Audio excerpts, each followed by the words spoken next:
Philippines. Okay, meron tayong pag-uusapan. Isang truck na naglalaman ng 200 na baboy. 200 na baboy ay tumaob dyan sa Bukidnon, Barangay Patpat, Malaybalay City. Ayan, yan nangyari ang tumaob na truck na naglalaman ng 200 na baboy. Ang nangyari ay nadisgrasya na nga, tinakawan pa. Yan ang laman ng balita na viral ngayon kasi nga yung mga baboy ay nakawala sa hawla ng truck. Kaya naman itong mga tao daw doon ay kinuha yung mga baboy at inuwi nila. Inuwi nila. Kaya naman nakikiusap yung may-ari kasi nga kung pwede ibalik nila yung mga baboy na kinuha nila doon sa tumaob na truck kasi lugi yung kanilang business nga naman pag sakali 200 tapos wala na, diba? Bakit kaya guys sa Pilipinas kapag may mga ganun na disgrasya, sa halip na tulungan ay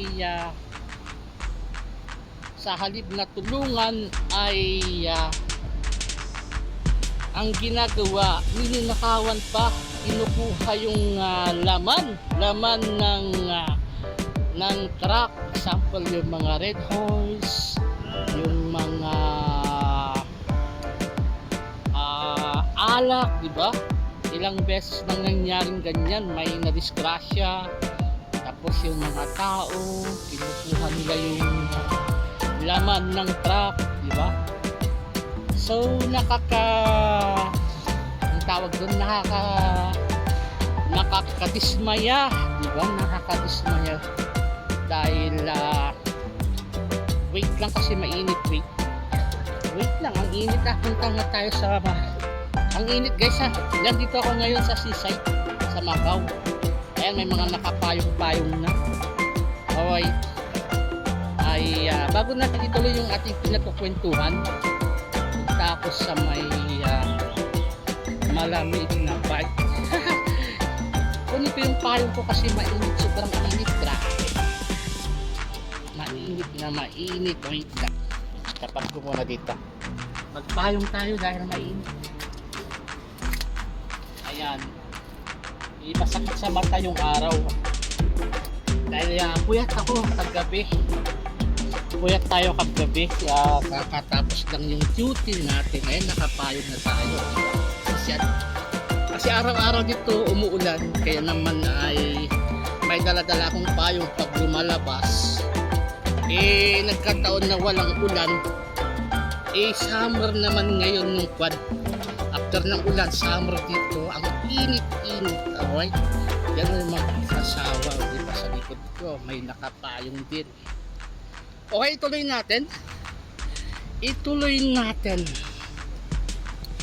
ang ating pinag-uusapan na 200 na biik ang laman ng truck na nadisgrasya dyan sa Bukidnon ay kinuha ng mga tao ang mga biik. Kaya naman yung may-ari ay nakikiusap na isauli na ang mga baboy. O diba? Maawa naman kayo. Lalo na sa driver, diba? Paano kung i-charge nung may-ari ng baboy doon sa driver? Ang dami na 200. Magkano ba ang isang biik na yun? Diba? Mahal na din ang isang biik. Pare, very hot. You don't have umbrella? Ah, you don't have. Where are you going? Jogging. Ah, very good. Huh? What? You know why I don't want umbrella? Because it's hot. Why you are? Ah, if you jogging, you don't. Uh, I'm taking sun bath. Ah, you like the sun. You say hi. Hi. Hi, Hello. my friend. Yeah, my friend. Ah, how many rounds you? Normally 4 rounds, 2 rounds. but today is very hot, Yeah. so only 2 rounds. So my how target. many hour? How many minutes in one round? 25 minutes. 25 minutes. Yeah, one round. It takes 25 So minutes. 25 minutes per hour, 4 rounds, 1 hour. Right? Yeah. 1 Exactly, hour you 100 jogging. minutes. Yeah. You jogging 1 hour at Ah. very hot. No, you know, Pare, because I work every day night shift. That's why. Ah, every day night shift your After duty. this, I go home, take shower, eat, and sleep. Yeah, that's Mm, why that's you why. need to exercise. Yeah, I need exercise because Yeah. me always working night shift. Yeah, the same with me. You making video or what? Yeah, my vlog. Oh, blog. Yeah, Oh, vlog. okay. Here, he cannot see your face. See, hi, yeah, you have a girlfriend? No, I'm single. Ah, single. I from in your country. Have a family? No, I'm still unmarried. Ah, yeah, very Ah. good. You're married. I'm only 34 years old. 34. 34. Yes. You see how many girls out there Hello. looking for I'm you. single. Yeah, single. Okay, bye-bye. Bye. O, diba? Single siya dito. Pare! Hello! Yan yung mga nagcha-jogging. Nagtataka, bakit daw ako nakapayong? Eh, siyempre, mainit. Alam mo na mga Pinoy, mainit. Tapos, ay pupunta ako doon, kakain doon sa kinakainan ko na 22. Sasakay sana ako ng bus. Ika ko ay parang toxic na yung katawan ko, laging walang exercise, nakahiga nakahiga. So ito, kahit exercise lang, naglalakad-lakad para naman kahit pa paano, di ba, yung mga taba-taba ko dyan, yung kan ko, di ba? Yung taba-taba ko ay mapabawas-bawasan ng kaunti, di ba? Mamaya lamon-lamon na naman. Right? Ay, buhay. Asa na tayo sa pinag-uusapan natin about sa pagnanakaw or ano pang tawag doon kinuha. Ito si Uncle, si Uncle. Ang ganda ng katawan, yan, nag-jogging, diba? Si Uncle. Kanya ng mga Chinese. Very conscious sa katawan nila, very conscious ba? Very healthy. Ayan. Kaya yung kanilang lifespan ay umaabot ng 100 years, di ba? Yan yung mga Chinese. Mahilig sila sa tea, tsaa. Yan yung kanilang hilig. At hindi sila kagaya ko na matakaw. Kaunti lang yung kanilang mga kinakain. So, very conscious sila sa kanilang mga kinakain. Alright, balik tayo sa aking news report. Ayan, news report. Agraraman news report ka, no? Alright. Yun, yung isang truck ang tumaob. Ayan. Diyan sa Bukidnon. Shout out sa mga taga Bukidnon. Hello dyan. Ayan. Ay trending dahil yung baboy na 200 na nandoon sa truck ay nakawala sa hawla at kinuha ng mga tao daw. Yan daw kasi nga ay yun ang sabi sa news. I-search nyo na lang i-search nyo na lang guys. Kaya naman may nabasa akong comment, paano kaya kung ang laman ng truck ay mga sawa, mga buhaya mga buhaya, kukunin din kaya ng mga tao yun? Nanakawin din ba ng mga tao ang mga yun? Yung mga ahas, di ba? Ahas, buwaya o di kaya mga sawa. Oy, may tao. Asan yung tao? Nagulat ako, makita. Asan yung tao? Parang may nagsalita kanina, multo. Ayan. Wala namang tao. Parang may sumigaw kanina. Hindi, walang tao. Ay, baka, may narinig ba kayo? Baka pan lang yun.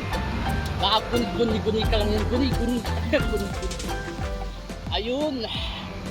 So, just in case, ganun nga yung laman ng truck. Mga sawa, mga ahas, buwaya, kukunin din kaya or hindi nila kukunin kasi nga makagat pa sila, di ba? Makagat. Alright, so ito na nga. Medyo nangangawit tayong kamay ko. I need to end na may vlog about dyan sa baboy na 200 pieces. Okay? I-reveal na natin yung sagot. Ano kayang pwede nating sagot? Anong pwedeng sagot dyan? Okay, bago tayo mag-end, i-reveal ko yung sagot. Tanggalin ko yung payong na dito naman nakasakwa na sa may baba. Anong tawag dun sa may tulay? Sa baba ng tulay.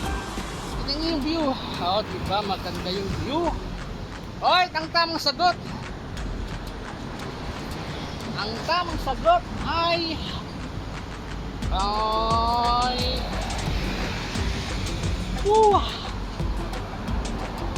congratulations sa sagot na ikakayaman. Okay? Ikakayaman.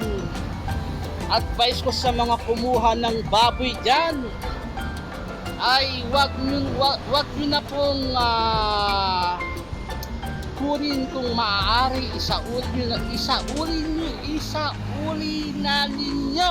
Ayan, para kung lasing, ano ba yan? Kung maaari ay isauli na ninyo dahil hindi ninyo ikakayaman yan. O diba? Hindi nyo ikakayaman ng baboy, guys.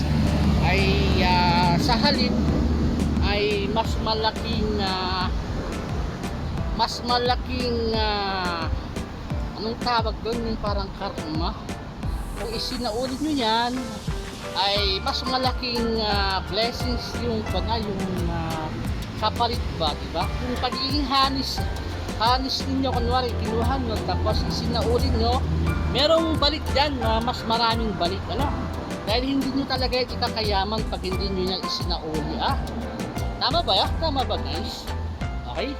So, alright. Maraming salamat. Hanggang dito na lang. At binabati ko pala yung kambal dyan. Si Corlab at saka si DA. Happy birthday. Happy birthday, kambal, TE and Corlab. Okay, I need to end na my life. Maraming salamat.